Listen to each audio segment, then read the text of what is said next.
Bonjour à tous, bienvenue pour cette nouvelle vidéo, la dernière de la série, donc la 8e et dernière présentation des candidats. J'ai voulu finir, bien sûr, par Maxime Vachier-Lagrave. Voilà. Donc, notre Français qui s'est qualifié in extremis pour le tournoi des candidats. Donc, je vais faire une petite présentation, même si, comme on dit, on ne le présente plus. Maxime Vachier-Lagrave, moi j'avais donné 25% pour Caruana, 20% pour Ding Liren, 20% pour Maxime Vachier-Lagrave.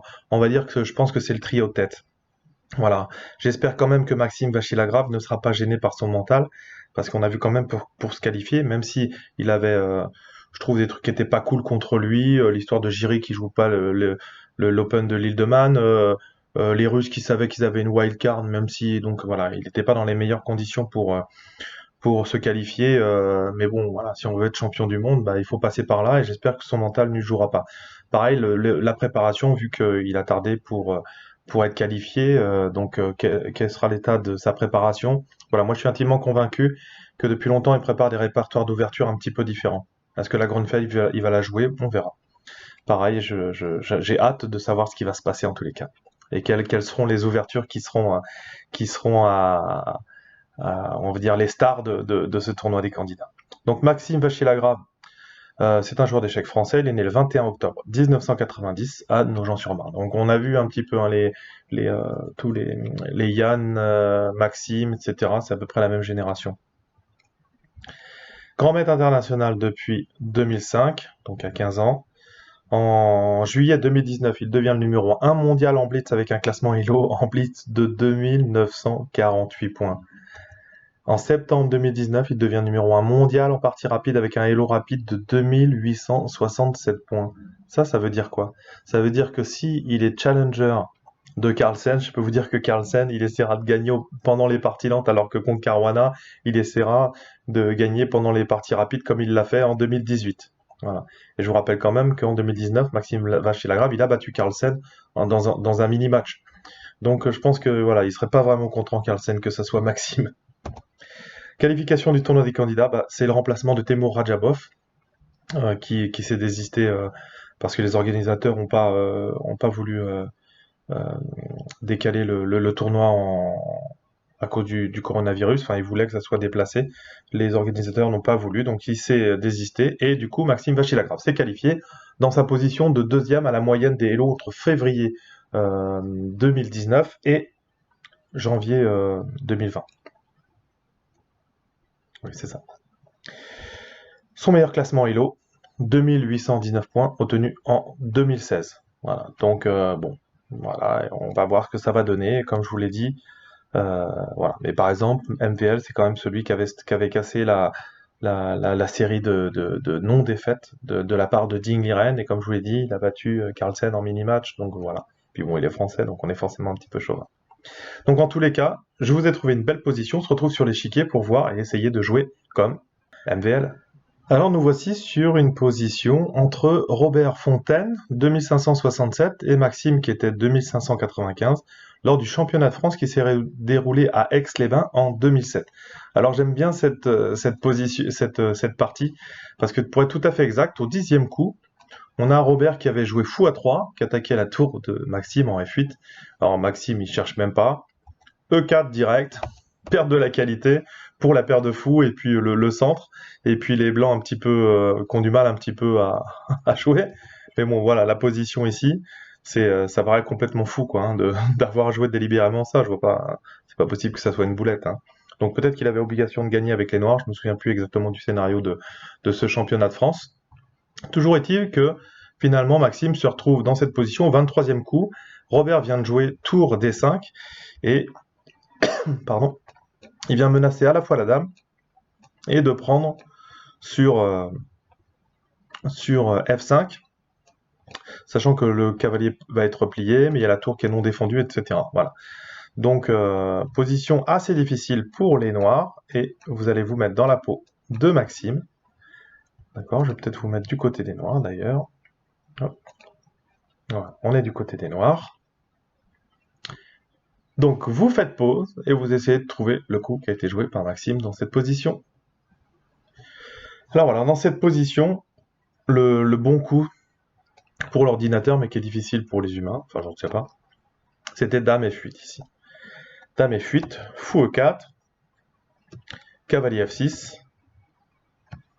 Alors ici, oui, on pouvait jouer également sur la prise, tour prend, puis on prend. Alors il prend même pas ici parce que le cavalier reviendrait en F6, même si c'était jouable. On peut reprendre avec le fait que, que le pion est cloué ici. Cavalier F6 quand même, fou F5, donc la position était quand même difficile pour Maxime. Donc Maxime, il va s'accrocher en fait, ici dans cette position, à un échec perpétuel. Alors est-ce qu'il avait vu plus loin, j'en sais rien, mais bon, de toute façon, ici dans cette position, il joue dame prend tour, bien sûr. On n'était plus à ça près. Donc, bien sûr, prise de la dame, fou E5. Donc ça, c'était assez prévisible. Dame C1. Et ici, l'échec perpétuel, il est en fou H2, prise, et puis tout simplement, on vient jouer tour H8. Alors, je dis à chaque fois tout simplement. Mais on va pouvoir retirer ce fou de cette diagonale, et on a forcément le perpétuel. Ici, bon coup joué de la part de Robert, qui joue dame C4, mais ici, tout simplement, si on vient jouer par exemple E3, et bien ici, on vient jouer fou E5, le roi revient en G1, fou H2. Voilà, ça c'est un motif de perpétuel. Donc ici, après dame C4, Maxime joue fou D6, roi G1, fou H2. On pense que ça va se solder par la nullité. Mais ici, quand même, Maxime va tenter quelque chose face à Robert et joue B5. Et là, ici, il n'y a plus qu'un seul bon coup, c'est dame C6, qui est difficile à trouver, mais c'est difficile aussi de voir pourquoi on ne peut pas prendre ce pion. Et Robert a quand même pris le pion en B5. Et l'idée, c'est E3. Parce que sur E3, si on a une prise du pion en E3, eh bien on vient jouer l'échec à la découverte. Et sur roi va en G1, fou prend E3. Et là, ici, on est obligé de redonner la qualité. Fou prend, roi F1. Et ici, on peut jouer fou B6. Et là, c'est plus la même chose. Parce que pour la dame, on a tour, fou et cavalier. Voilà. Donc là, les noirs ici auraient déjà pris l'avantage. Donc c'est ça l'idée, c'était E3. Donc, pas de reprise de la part de Robert qui joue fou F3. Mais là, ici, on peut prendre sur F2, il y a une prise de qualité, ici. Et là, eh ben, on se retrouve dans cette position avec, pour la dame, le fou et une tour. Roi G2, fou G1, donc ça vient maintenir, et puis on menace systématiquement la promotion quand même sur F1. Dame C6, et en fait, là, ici, c'est une erreur de la part de Robert. Ici, le bon coup, c'était roi F1. Est-ce que j'ai mis des variantes? Non. Mais bon, tour H2, par exemple. Fou G2, on essaye de se mettre directement ici. Ici, tour prend, parce que sur roi prend, eh bien, on avait fou H3 et on fait promotion. Voilà, et on a une pièce de plus. Donc ici, après tour prend G2, on avait du dame C6, et on essaie d'avoir des schémas de perpétuel, mais déjà pour la dame, vous voyez qu'il y avait tour et deux fous, donc déjà c'est costaud. Mais ça défendait, c'était un petit peu plus fort. Ici, après dame C6, eh bien on a un mat en 7 absolument splendide. Tour H2, donc on va voir quelques possibilités. Roi G3, bien sûr c'est mieux. Sur roi F1, bah, je vous laisse faire pause et vous essayez de trouver le mat ici dans cette position. Donc facile.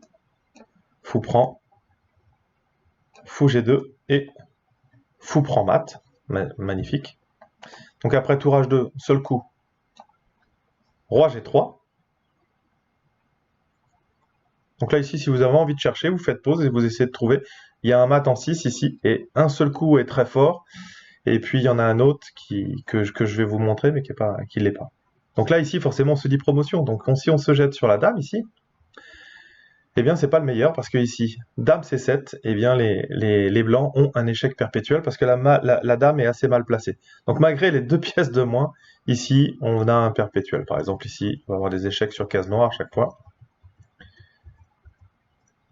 et on revient sur case noire.